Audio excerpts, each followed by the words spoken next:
Hi guys, welcome back to my channel. আজি আমি খুবেই ইম্পৰ্টেণ্ট টপিকছ এটাৰ ওপৰত কথা পাতিম।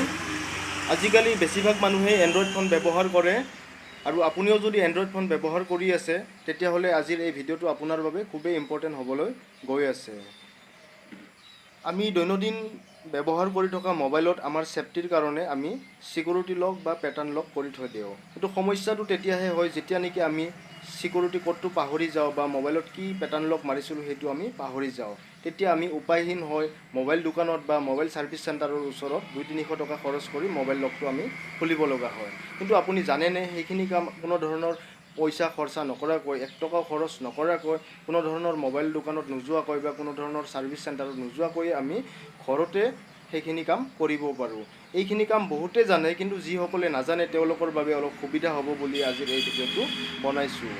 তেতিয়াহ'লে আৰু বেছি সময় নষ্ট নকৰি বলকচোন আজিৰ ভিডিঅ'টো আমি আৰম্ভ কৰোঁ। গতিকে আপোনালোকক মই এইটো মোবাইল দেখাইছোঁ। মোৰ এইটো পুৰণা মোবাইল, এইটো মোবাইলত লক হৈছে। লকটো এতিয়া মই কেনেকৈ খোলোঁ? নোখোলে। লকটো এতিয়া মই খুলিব পৰা নাই। গতিকে যিমান লক থাকিলেও আপোনালোকে ইয়াৰে এই সুইচটো যে আছে এই সুইচটো টিপি আপোনালোকে সুইচ অফ কৰি ল'ব লাগিব। সুইচ অফ কৰাৰ পিছত প্ৰথমতে আপোনাৰ মোবাইলৰ পাৱাৰ বাটন আৰু লক বাটন একেলগে প্ৰেছ কৰি ৰাখক। যেতিয়ালৈকে আপোনাৰ মোবাইলটো অন নহয় তেতিয়ালৈকে প্ৰেছ কৰি থৈ দিব। তাৰপিছত আপোনাৰ মোবাইলটো লাহেকৈ অন হ'বলৈ ধৰিব, ঠিক এনেকুৱা ধৰণে। তাৰপিছত আপুনি পাৱাৰ বাটনৰ ওপৰ সাইডে আকৌ এবাৰ প্ৰেছ কৰি দিব।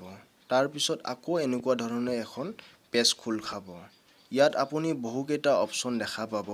ব্লু আখৰেদি লিখা থকা ৱেব ডাটা ফেক্টৰ ৰিছেটলৈকে আপুনি পাৱাৰ বাটনেৰে আপ এণ্ড ডাউন কৰি তললৈ আনক আৰু ৱেব ডাটা ফেক্টৰ ৰিছেটত আপুনি লক বাটনেৰে প্ৰেছ কৰি দিয়ক। ৱেব ডাটা ফেক্টৰ ৰিছেটত লক বাটনেৰে প্ৰেছ কৰাৰ পিছত আকৌ এনেকুৱা ধৰণে এখন পেজ খোল খাব। ইয়াত লিখা আছে ইয়েছ ইৰেজ এভৰিথিং। আপুনি পাৱাৰ বাটনেৰে ইয়েছ ইৰেজ এভৰিথিঙত আপ এণ্ড ডাউন কৰি আনক আৰু লক বাটনেৰে প্ৰেছ কৰি দিয়ক। ইয়েছ ইৰেজ এভৰিথিঙত আপুনি প্ৰেছ কৰাৰ পিছত আপোনাৰ মোবাইলটো ৰিষ্টাৰ্ট হ'বলৈ ধৰিব আৰু আপোনাৰ মোবাইলৰ লক খুলি যাব। ভিডিঅ'টোৰ শেষত আপোনালোকক এটাই অনুৰোধ, যদি ভিডিঅ'টো ভাল লাগিছে ভিডিঅ'টোত এটা লাইক কৰি দিয়ক আৰু এনেকুৱা ধৰণৰ ভিডিঅ' পুনৰ পাবৰ বাবে চেনেলটো ছাবস্ক্ৰাইব কৰি দিয়ক। গতিকে পুনৰ এটা নতুন ভিডিঅ'ৰ সৈতে আপোনালোকক লগ পোৱাৰ আশাৰে এই মুহূৰ্তত আপোনালোকৰ মাজৰ পৰা বিদায় লৈছোঁ। ধন্যবাদ। জয় আই অসম।